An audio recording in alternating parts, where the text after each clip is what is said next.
actualidad, espectáculos, negocios, deportes, todo en TV Radio Miami, la nueva televisión.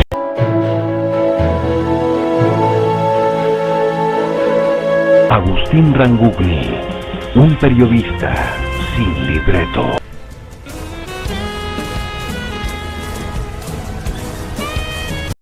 ¿Cómo le va? Qué gusto de saludarlos. Seguimos haciendo Portal Miami cada mañana en conexión con Radio Francia Internacional, con La Voz de América, con Radio Mercosur, con Radio Naciones Unidas, Radio Vaticana y también un cordial saludo para el Papa Francisco, que acaba de salir, gracias a Dios, se ha repuesto de sus nanas. Así que cordial abrazo. También para Enrique Llamada Madariaga, que acaba de cumplir sus 81 años. Cordial saludo, Enrique. Sabés que se te recuerda con mucho afecto y además como gran maestro del periodismo. Bien, hay líos en Cuba, siguen los líos en Cuba. La última información que acabamos de recibir es que Estados Unidos ha tomado la decisión por parte del gobierno de Joe Biden de sancionar a funcionarios vinculados a la represión de protesta en Cuba. Un tema que evidentemente,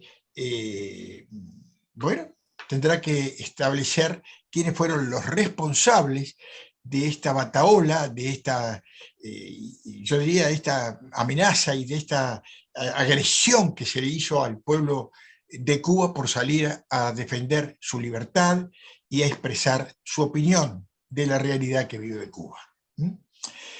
Ya volveremos sobre este tema porque hay mucha más información. Ahora quiero irme a Panamá, porque en Panamá también se viven situaciones que tienen que ver con la pandemia y con la economía que ha sido afectada, y para ello vamos a conversar con un representante del gobierno panameño. Creo que ahora ya estás en descanso, ¿no? Está Sí, fuera de esas actividades, pero sin ninguna duda siempre es importante tener la voz de un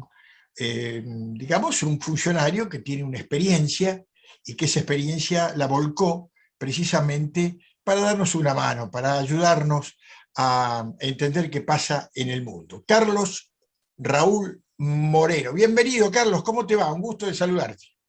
el gusto es mío, Agustín, y de tu numerosa audiencia. Muchas gracias por la invitación a tu tan escuchado programa. Muchísimas gracias. Bueno, vamos a empezar un poquito por Panamá. ¿Cómo está la cosa por ahí? Sé que ha sido afectado por la pandemia, como lo ha sido en todo el mundo, pero bueno, ¿cómo están saliendo de ella? Bueno, como bien dices, hemos sido afectados como todo el mundo. La situación económica está bastante apretada, el desempleo ronda más allá, cerca del 30%, veintitantos por ciento. Las medidas de confinamiento han golpeado la economía. Se discute aquí en el país si eran necesarias llegar a tales extremos o no. El consenso ahora es que se ha hecho más daño con los confinamientos que daños colaterales que son difíciles de medir, tanto en salud, porque crean hambre, porque crean desempleo, porque crean otro tipo de enfermedades que no se tratan, producto de los confinamientos, problemas psicológicos, de adaptaciones sociales de los niños, etc.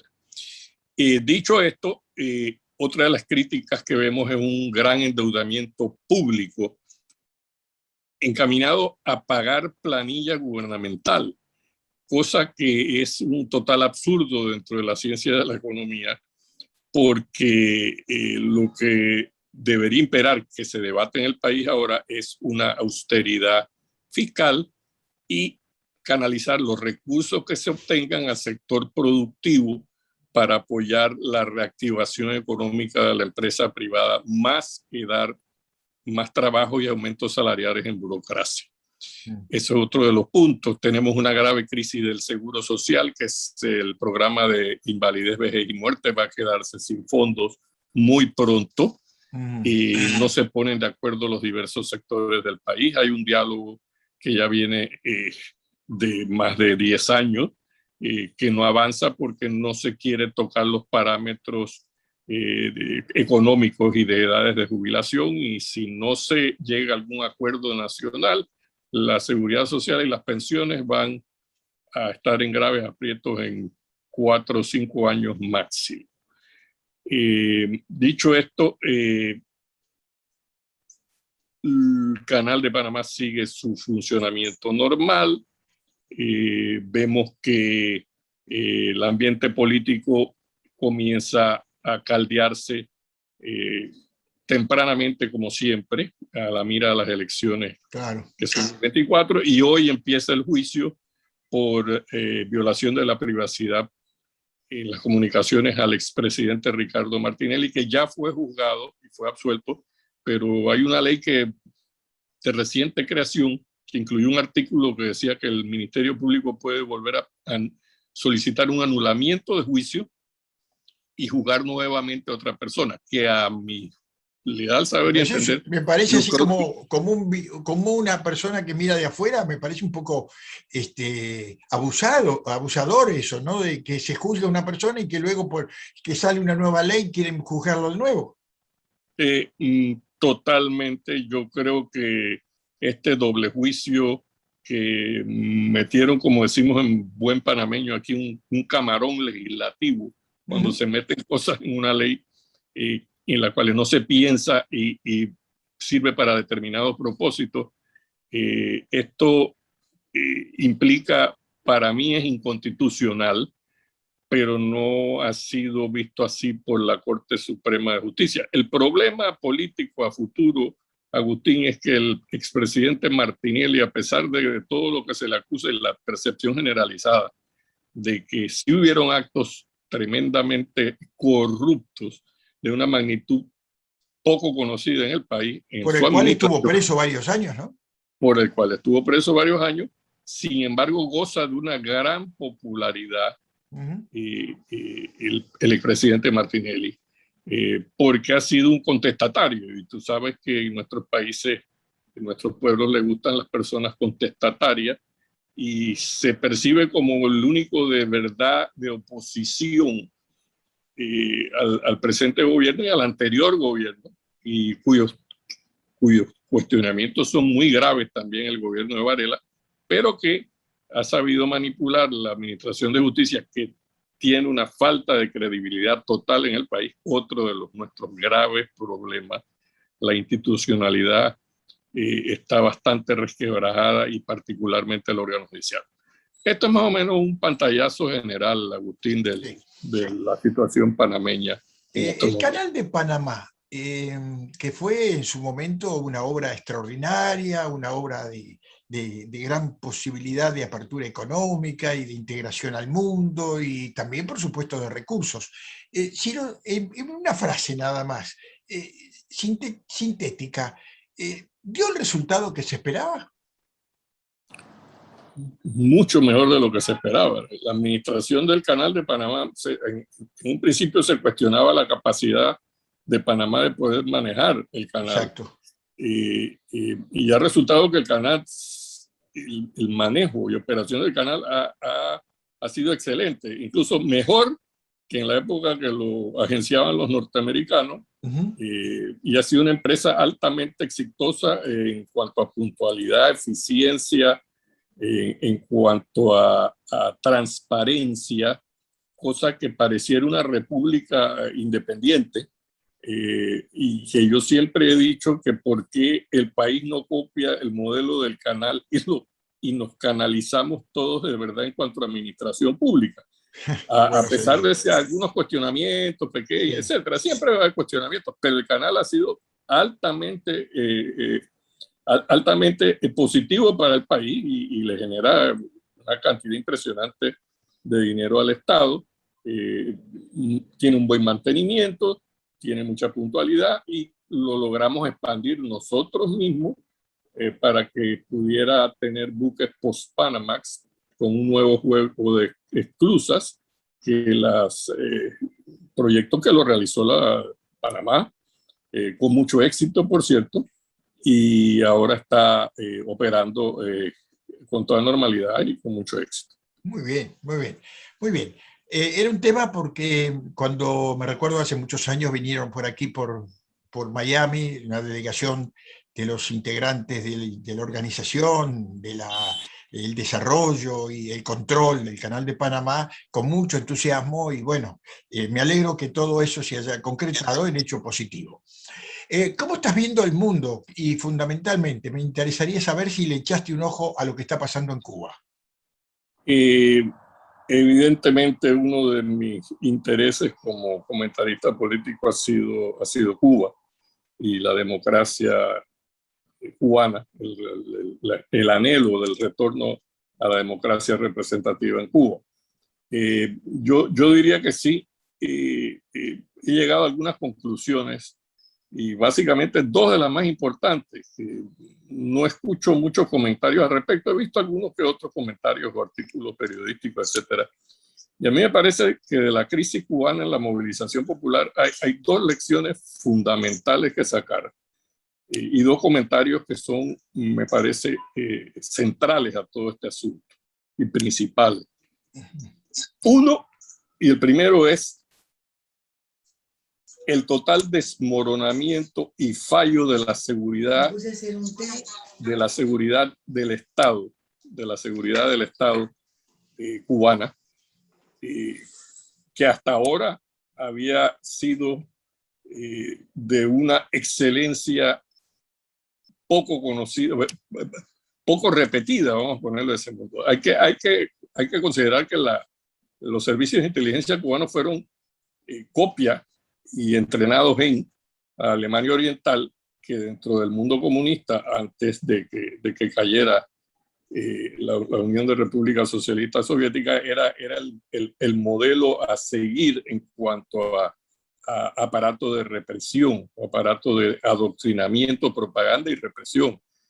Cuba se entrenó, la inteligencia cubana se entrenó en Alemania Oriental y copió el modelo y lo mejoró, lo tropicalizó hasta el punto que yo creo que el alumno es superior al maestro, y es un modelo basado en una pirámide de represión que empieza desde la edad preescolar con adoctrinamiento ideológico y continúa con medidas de fuerza progresivas, optando siempre por de menos a más, contrariamente a lo que vemos, por ejemplo, en Norcorea, en otras dictaduras. En Norcorea va de más a mucho más, van matando enseguida a cualquier disidente o cualquier persona de la que tengan la menor sospecha. En Cuba no era así. En Cuba el aparato de represión fue mucho más sofisticado, hacían actos de repudio, iban a las casas, no dejaban dormir a la gente, las turbas, utilizaron turbas civiles debidamente adoctrinadas y preparadas como las primeras respuestas. Posteriormente, si tú ves la policía de Cuba, anda bastante desarmada en relación a otros tipos de policía y tiene un aire de civilidad. Posteriormente, si la gente salía ya a protestar, como las damas de blanco, etcétera, que ya eran mucho más activas y demostraban un poco más de rebeldía, pues las arrestaban, las agarraban, las jalaban, las metían en unos carros y se las llevaban, tratando de hacerlo lo menos violento posible. El sistema le funcionó. El sistema le funcionó muchos años, por eso ellos fueron los mayores sorprendidos que de repente, gracias al gran aliado que se llama la Internet y las redes sociales, vieron que el pueblo se movilizó, y el pueblo se movilizó por la Internet y las redes sociales.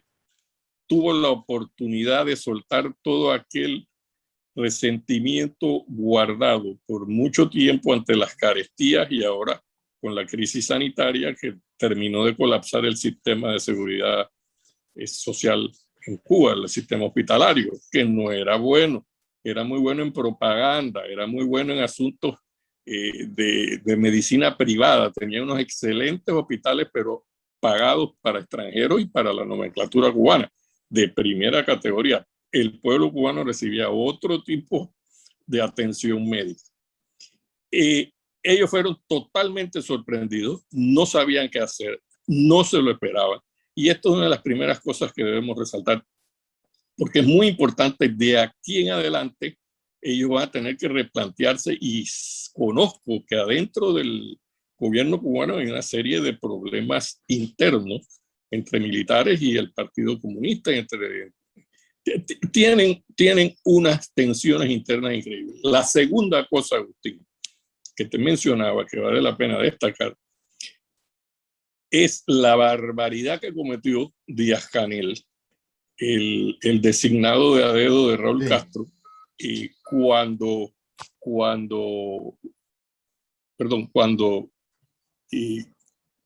salió en la televisión y salió ante el mundo, realmente, ante el mundo, de la forma que envió el mensaje ante la desesperación que tenían de que iban a responder en la calle, y que la calle era lo revolucionario y que la guerra estaba planteada en las calles, etc. Eso me parece que amerita que Díaz-Canel se ha removido, y hay fuertes tendencias internas. ¿Por qué? Porque ellos siempre se han caracterizado por hablar una cosa y hacer otra. Díaz-Canel ha debido aparecer mandando un mensaje de paz, solidaridad, unión de los cubanos, evitar violencia, la familia cubana, un mensaje apaciguador ante el momento, y evidentemente por debajo hacer lo que siempre han hecho, que era mandar las fuerzas represivas a reprimir. Pero lo que es inconcebible es que el mismo presidente de Cuba haga un planteamiento hacia la violencia al resto del mundo ante unas manifestaciones pacíficas. Eso es un error político gravísimo que cometió la nomenclatura cubana. Sin duda. Y que generó a lo interno unas presiones horribles que terminó en la renuncia del viceministro del Interior por estar en desacuerdo con cómo se había manejado aquel asunto. En estos momentos, a lo interno de Cuba hay una serie de problemas en el Partido Comunista y entre los militares de qué van a hacer a futuro, porque ya se dieron cuenta de que el cuento que ellos mismos se habían creído, en parte ellos mismos se creyeron que la disidencia no era de tal magnitud como se demostró el día 11 de julio, domingo 11 de julio, y lunes y hasta martes y hasta el miércoles más o menos hubieron algún tipo de protesta a pesar de la cruenta represión que hubo. Esas son las dos cosas más importantes, y cualquier posibilidad que hubieran tenido con el gobierno de Biden de buscar algún acercamiento para mejorar lo de las sanciones y jugar la carta anti-Trump de que le levantaran las sanciones porque se las puso Trump y que Trump era el malo, etcétera, etcétera, lo eliminaron y se jugaron una baraja equivocada, porque Biden ya no puede hacer otra cosa que aumentar la presión sobre el gobierno de Cuba. Como tú bien dijiste hace un momento, se está planteando sancionar a los culpables de la represión, etcétera, etcétera. Biden políticamente, si quiere los demócratas tener alguna opción, sobre todo en Florida, que es un estado muy importante para futuras elecciones apretadas. Con alto sesgo republicano, claro. Con alto sesgo republicano. Y si él pretende, en un momento dado, hubiese pretendido revisar la política de Cuba, lo que han hecho los cubanos, solitos ellos, cometieron un fatídico error, sobre todo Díaz-Canel, al plantearle al mundo la manera como iban ellos a resolver la crisis, a la brava. Hoy apareció alguna declaración de la actriz Saharis Fernández, vive aquí en Miami, tiene su familia en Cuba, y lo que pide es que se termine con esta necesidad de sus parientes y por supuesto de todos los habitantes, trabajadores o no trabajadores de Cuba, de que tengan que vivir, robar para vivir o para comer, ¿no? Entonces estaba pidiendo, yo no quiero mandar más dinero a mi familia para que compre comida, porque mi familia estudió, fue a la universidad y quiero que mi familia trabaje sin tener que robar para comer.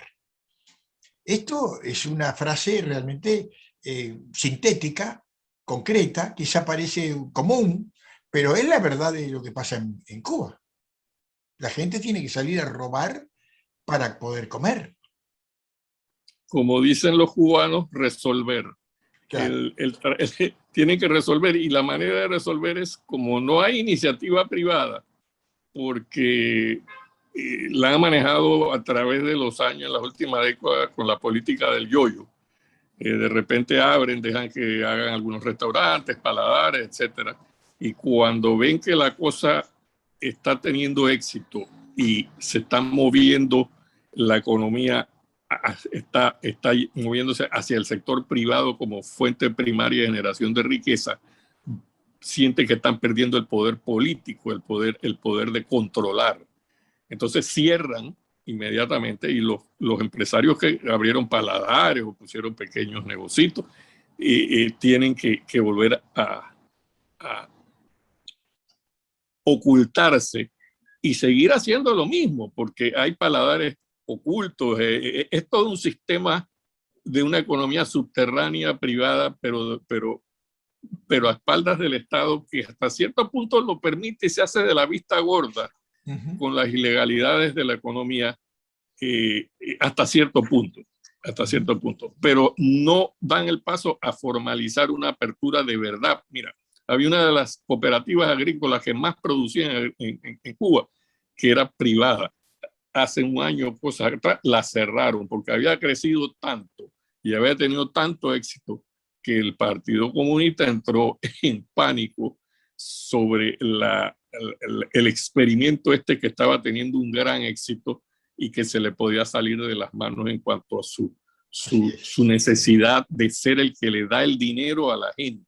Por eso es que las remesas llegan a las entidades controladas por los militares cubanos para que ellos manejen la cuestión y se queden con parte de la remesa y cosas. Así es. No solo por los costos, digamos, de administración que le llaman ellos a lo que le retienen al dinero que aportan sus parientes del exterior, sino que después lo convierten en la moneda cubana, que tampoco sirve para nada. Hablando un poco de Cuba, quiero recordar a nuestros amigos que hoy a las 5 de la tarde, aquí en Miami, en el Tropical Park, va a haber una reunión convocada por organizaciones representativas del pueblo cubano en Miami para, lógicamente, seguir con la protesta y seguir con los reclamos. Así que están todos invitados, 5 de la tarde, en el Tropical Park. Bien, realmente hay mucho tema para cortar. Te agradezco mucho este aporte, Carlos. Realmente muy interesante lo que nos has contado. Se ve que dio muy buen resultado tu experiencia, no solo de abogado, sino como analista político, y además fuiste responsable de los asuntos marítimos en Panamá, ¿verdad? Sí, fui viceministro de la Autoridad Marítima en la administración del presidente Torrijos. Para mí fue una gran experiencia porque provenía del sector privado, una firma de abogados que manejaba casualmente asuntos marítimos, una firma que tuvo un gran crecimiento. Y de ahí salí al sector gobierno, y es una experiencia enriquecedora porque ahí uno aprende realmente cómo es que se manejan los asuntos del Estado. Carlos, muchísimas gracias. Te mando un cordial abrazo y seguramente en los próximos días podremos reanudar esta conversación. Con mucho gusto, cuando quiera, Agustín. Muchas gracias y que la pases bien. Muchísimas gracias, igualmente para vos. Hacemos la pausa, venimos enseguida.